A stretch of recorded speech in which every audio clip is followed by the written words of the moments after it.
Good morning, everyone. As we gather here in the Visitor Center, our Congressional Black Caucus is holding a forum listening to people discussing our legislation, following up on yesterday's hearing. As you know, yesterday the Judiciary Committee held a hearing, Policing Practices and Law Enforcement Accountability. That was their focus. The hearing was profoundly emotional. If anyone saw it, it was especially the testimony of George Floyd's brother, Fulminus. He is just a remarkable person. He and his wife Kita were here, and he said, if you saw it, if you were in the room, the people marching in the streets are telling you enough is enough. Be the leaders that this country, this world needs. He challenged Congress. George's name means something. He said, if this death ends up changing the world for the better, and I think it will, it has, then he died as he had lived. It is on you to make sure his death is not in vain. He talked about how wonderful his brother was in dying as he had lived. He said the Black Caucus is having that. And what the subject at hand was the legislation, the Justice in Policing Act. To ensure that George's death, Breonna Taylor's death, Ahmaud Arbery's death, and so many others were not in vain. But you must know, but bears repeating, what this bill is about. It bans chokeholds. That makes it different from other bills that are around. It bans chokeholds nationally, stops no-knock warrants in case of drug cases, ends qualified immunity doctrine that is a barrier to holding police officers accountable for wrongful conduct, combats racial profiling, mandates data collection, including body cameras and dashboard cameras, and establishes a new standard for policing, among other things. It also passes our anti-lynching bill, the Emmett Till bill, that had already passed the House, but that's in there as well. So it's very important. I commend the Congressional Black Caucus, Karen Bass, the chair. She's also the chair of the Crime Subcommittee of the Judiciary Committee, which held that hearing yesterday under the leadership of the chairman of the committee, Mr. Nadler, and Congresswoman Bass. And yesterday, when I chatted with the family before the hearing, George's brother said to me, I have a question for you. Is this going to happen? Is there going to be a bill that is passed? And why do you think so? It's a question that many of you have, but coming from him, it had power. And I had an answer. Yes, it will be passed because the public insists upon it. I, as usual, quoted Lincoln, the public sentiment is everything. With it, you can accomplish almost anything. Without it, practically nothing. But in order for public sentiment to prevail, people have to know.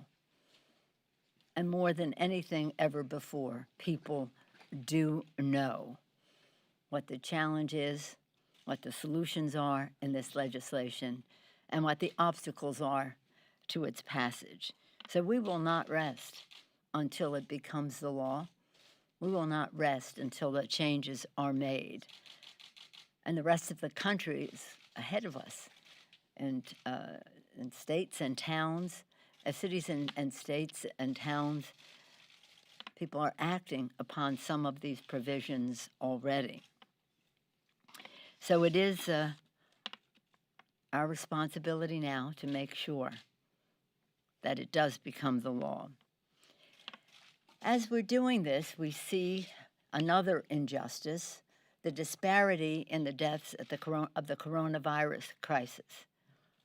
It is so sad that people of color have a disproportionate share of the deaths in this crisis. And there's a reason for that, because we do not have a strategic plan executed by the executive branch for testing, tracing, treating, social distancing, to identify the size of the problem, those who are infected so that we can treat them and conquer the virus. That's what the HEROES Act does, precisely. In the leadership of Frank Pallone, the chair of the Energy and Commerce Committee, Congresswoman Eshoo, others on the Health Committee, and the rest, this legislation, the HEROES Act, says, let's open the economy.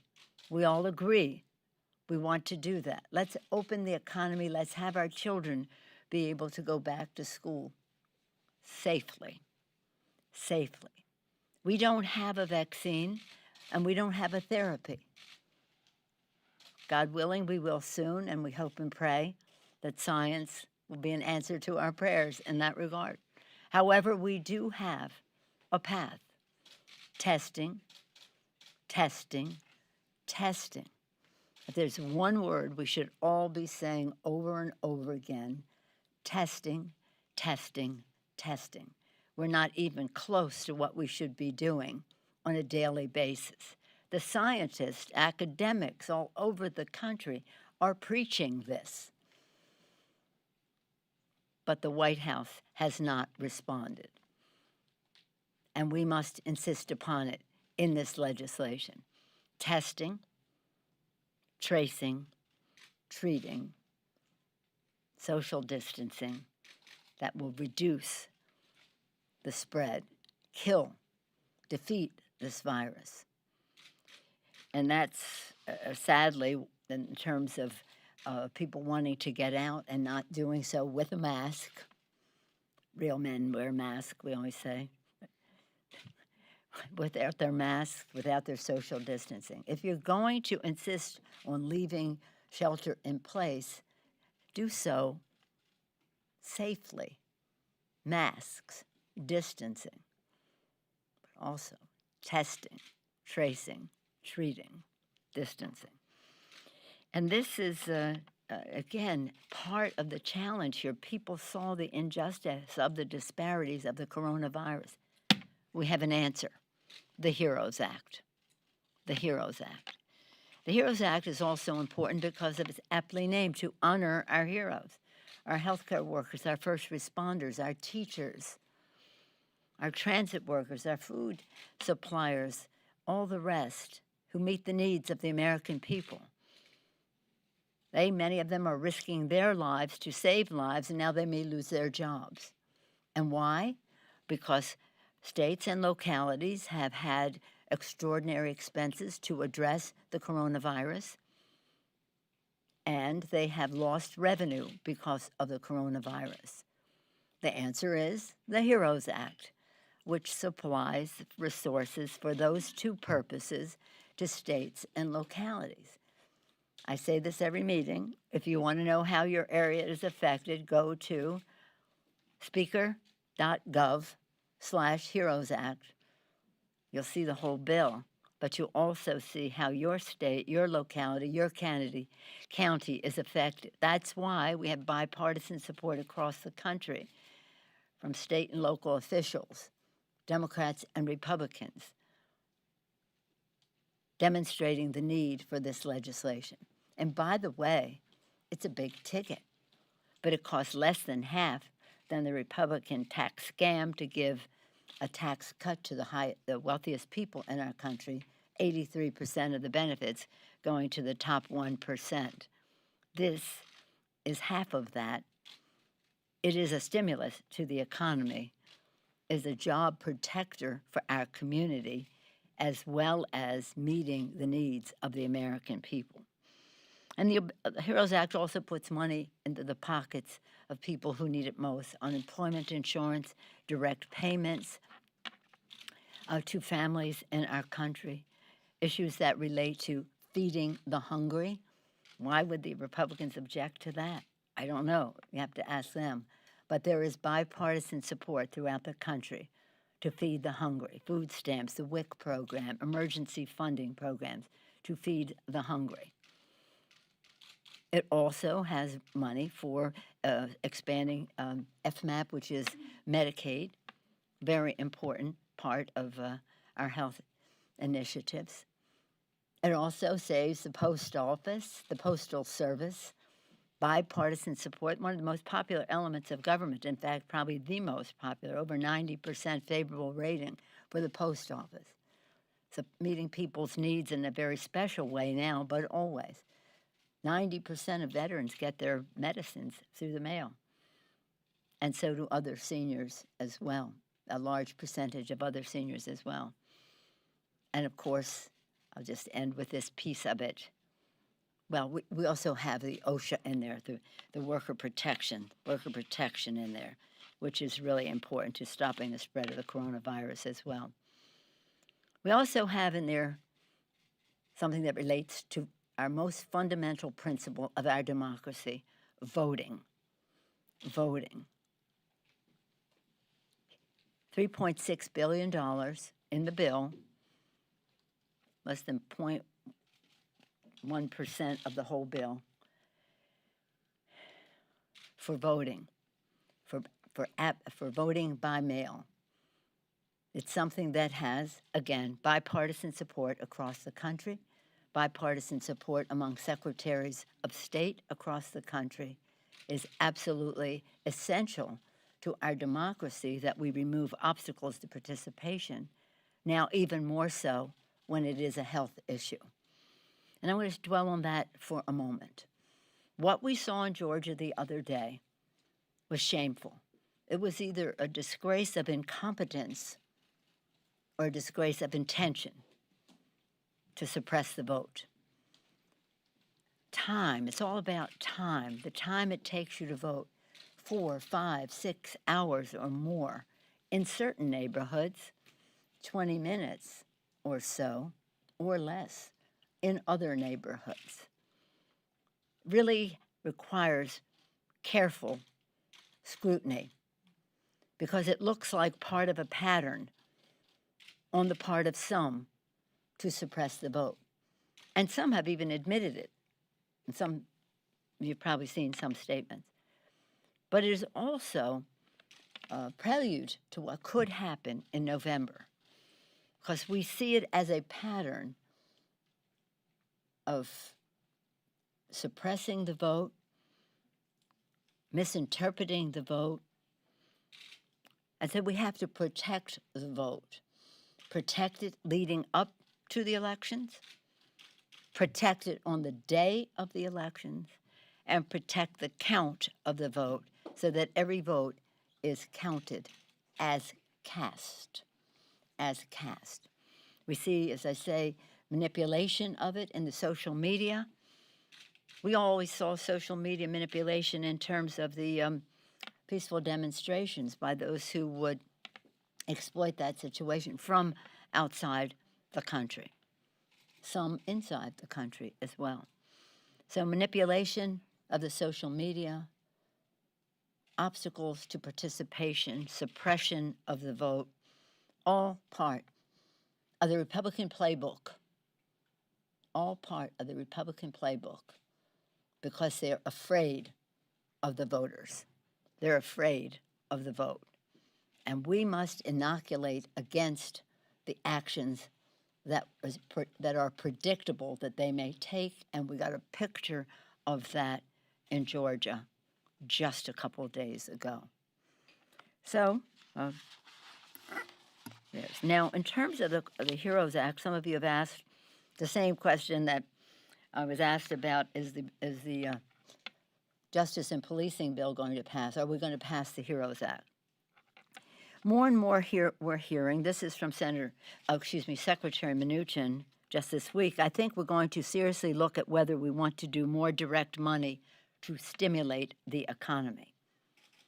He went on to say, I definitely think we're going to need another bipartisan legislation to put more money into the economy. In addition to that, we've heard from the Fed that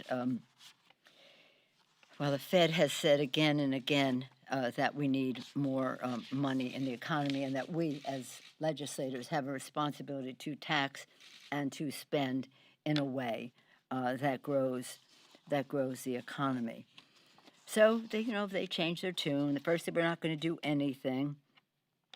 Chairman Powell reiterated his statement this week when he said the key thing people need to understand is that there's just a lot of work to do in the labor market.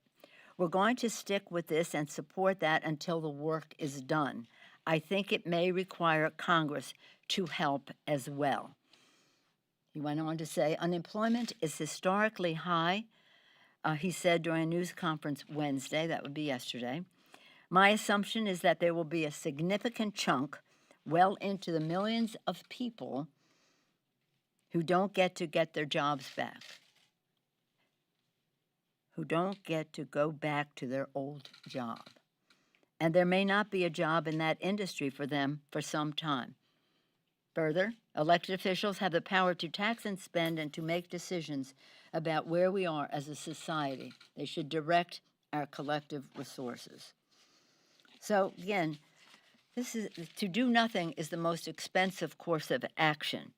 As the CBO, the Congressional Budget Office, estimated just this past week, if we do not take immediate action, $16 trillion could be erased from the American economy over the next decade. $16 trillion. And yesterday, the CBO restated that because of COVID, growth for the next year alone will be nearly $4 trillion lower than predicted as recently as January. Yet, Leader McConnell says, let's take a pause. Let's take a pause. This virus, again, is not taking a pause. Hunger is not taking a pause. Joblessness is not taking a pause. Rent checks being due are not taking a pause, and the bills are not pausing. Okay, so again, during this precarious time, COVID-19 continues to rage. Racial injustice makes this deadly. We cannot pause. And so we are building public support in a bipartisan way across the country for the HEROES Act, building public support across the country, across all party lines, for the Justice and Policing Act. Pleased to take any questions you may have. Have you spoken at all to anyone in the administration about a police reform effort? Because they say they'd like to do something. I'm curious if you, since you control the floor, have heard anything about that. I trust the judgment of our Congressional Black Caucus and our Judiciary Committee. They have made overtures to each other. Well, to the Republicans on the other side of the aisle and the other side of the Capitol. So far, that's what's been reported to me. I don't know what the overtures are from the White House, but I hope that they are sincere, and I hope that they are real, and I hope that they are statutory, or that they will be the law of the land. We want this to be as nonpartisan as possible. We think that in the public domain, in the public, people, Democrats and Republicans, nonpartisan, independents, however they identify themselves, want this to be nonpartisan. And what we are proposing, what the Black Caucus and the Judiciary Committee have proposed, is a very reasonable legislation. It's not the end. We may have more things. But for now, in terms of violence and justice in the police department, this is the bill. Yes, sir. Madam Speaker, related to that, the White House this week has said that the issue specifically of the police immunity aspect is a non-starter for them. I'm curious, as you move forward in the process, sort of how central that component is to the legislation. What is a non-starter to them? The police immunity aspect of it. I didn't hear him say that, but that's very important. The qualified immunity doctrine, which reigns many places, protects police officers from prosecution in spite of bad conduct that might be there. I think that's a conversation that must be had, and we do have it in our legislation. We don't paint all our police officers, our first responders, with the same brush. I've had conversations myself, some leaders in the community, in the law enforcement community, and first responder community. And I think there's an openness, a recognition that things have to be done differently. Now let's find our common ground. Yes, ma'am. Thank you, Madam Speaker. Question about opening of the economy, and one of the issues is the child care facilities. Millions of Americans want to go back to work, but they don't have facilities open to secure care for their children. And yesterday, Congress received a letter from chambers from local and state, state and local chambers. Yesterday, sent a letter urging Congress to provide emergency funds to child care centers in the next relief package. They're saying that these are very small businesses owned by women mostly, and they haven't received PPP loans mostly. So how is HEROES Act responding, and do you think it's safe to open the child care facilities? Well, it isn't safe to open them until it is safe to open them. I didn't know what that letter is. I'll be on the lookout for that. I haven't seen that letter. But I will say this in a larger sense, whether we're talking about coronavirus, which we are now, but just generally going back to work. In a future bill, when I mean future, I mean imminently future bill, we have to do something very, very significant in terms of child care, because as you indicate, and as that letter indicates, this is central to women's participation in the workforce, or whether it's as a job or equity and ownership of a small business. And it can't happen unless we have this key to it all, which is quality, affordable, safe child care for our children. I find that to be something that has very strong support. Congresswoman DeLauro, Congresswoman Clark in the House, Patty Murray in the Senate, all leaders on this issue. This will get very big attention. Another issue, since you opened that door, that requires a major adjustment in our resources is attending to mental health in our country. We passed parity at bills and that and the rest, and that's important. But we have to have a higher recognition of the challenge that we face in terms of mental health in our country, and that's really important in terms of the health and well-being of families. It's also important in terms of law enforcement and the rest. So you be on the lookout for where we go with mental health and with child care. Yes, sir. Madam Speaker, there's an ongoing debate in the country about Confederate symbols, such as the statues that have been in Congress for decades. It says something to the durability of those symbols in the Capitol, that they're still here despite you being Speaker twice. And yesterday you announced you're going to try to have them moved. Over in the Senate side, the Armed Services Committee says, or has issued, or their bill would force the renaming of Confederate, or bases named after Confederate generals. Can you talk about this phenomenon and whether or not your defense authorization bill will contain comparable language, and will you force it through a veto threat if necessary? The Senate piece you're talking about is their bill that takes them out in 3 years. Okay. Let me just say that when I was Speaker, I did do what I had the authority to do, which was to relegate Robert E. Lee to the crypt. And I could move things around. I couldn't actually take them out. That requires something else. And that's why I wrote the letter yesterday, or a couple of days ago, June 10th, yesterday, about Stevens. Can you imagine Jefferson Davis, Alexander Stevens, treason? They committed treason against the United States of America, and their statues are still here because their states put them here.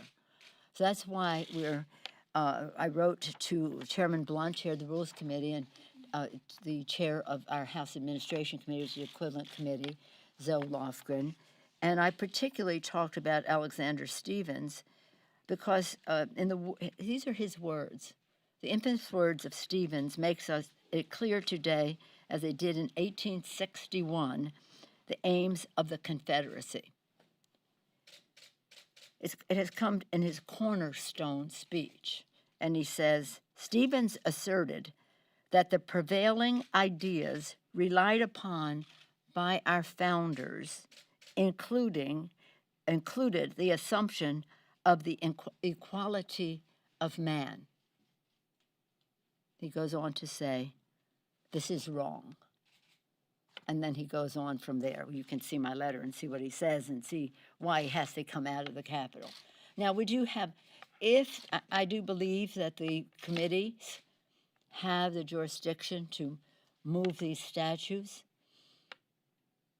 but we also have legislation. Barbara Lee and Benny Thompson, the chair of Homeland Security Committee, and Barbara Lee, the senior member of Appropriations Committee, member of our House Democratic leadership, they have legislation that would get rid of, well, we have 11 of them that we have our eye on.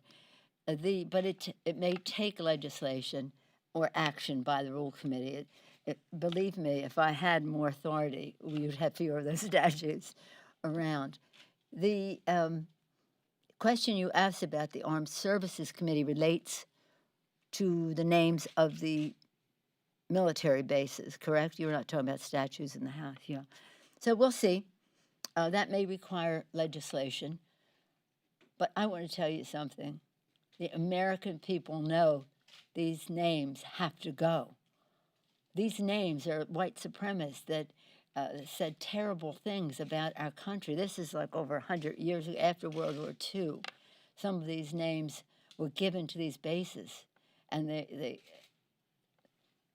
you listen to who they are and what they said, and then you have the president make a case as to why a base should be named for them.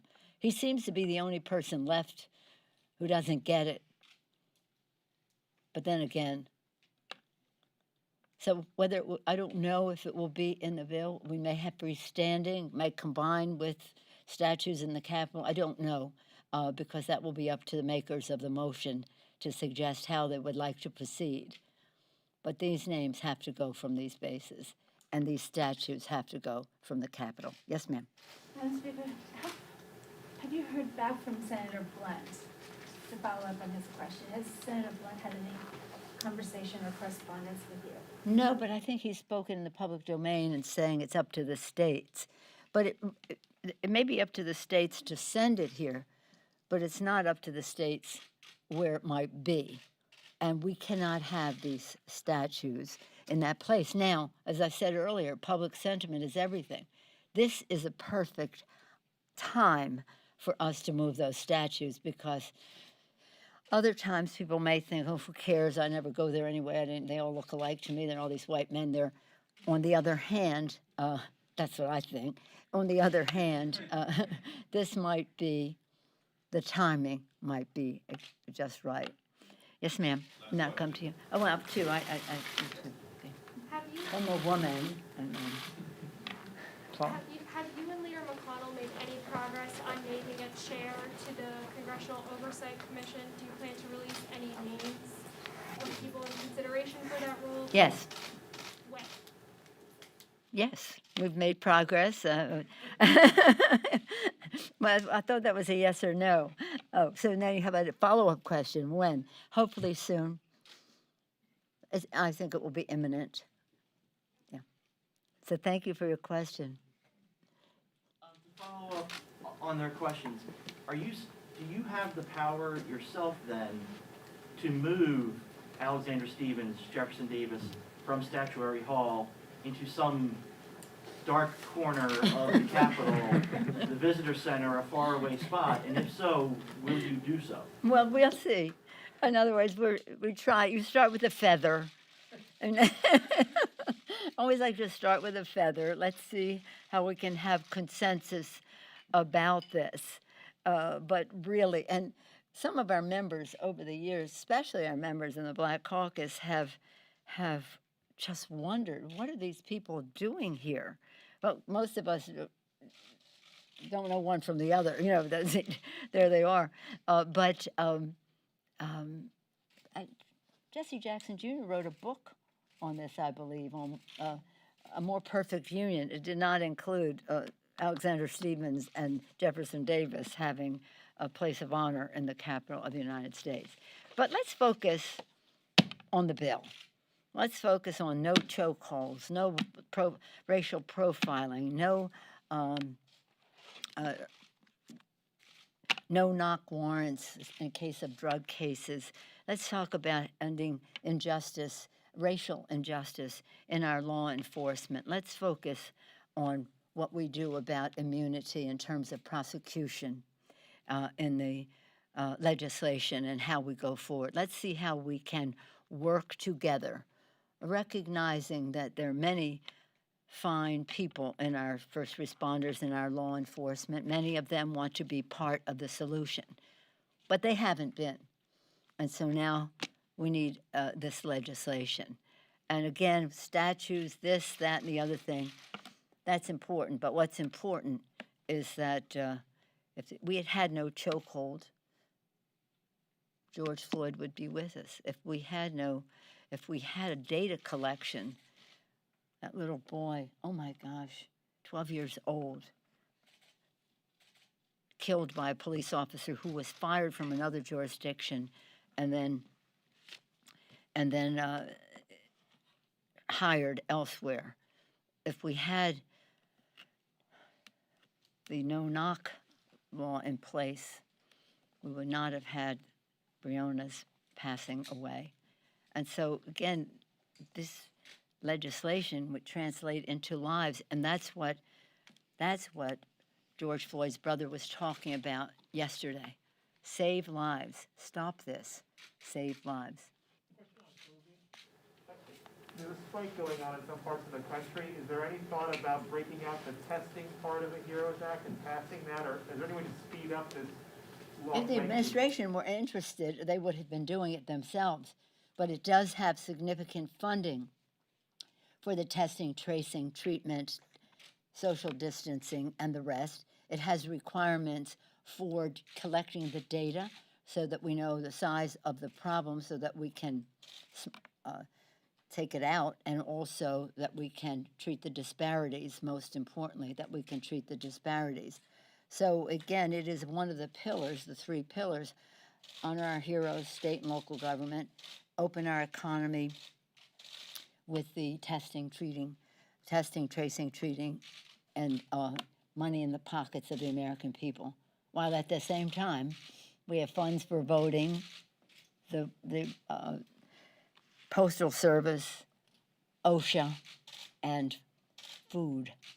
So the whole package is about the security, the lives, the livelihood, and the life of our democracy. Well, any one of those, I could say any one of those we could take out. We can take out state and local, but then we don't have unemployment insurance and direct payments.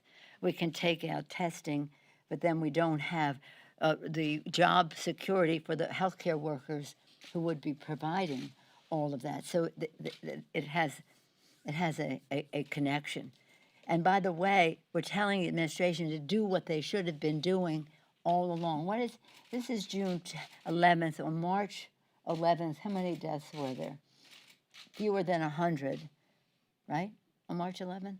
And now they're over 100,000 on a path to perhaps 200,000. Let's see if we can prevent that. Thank you.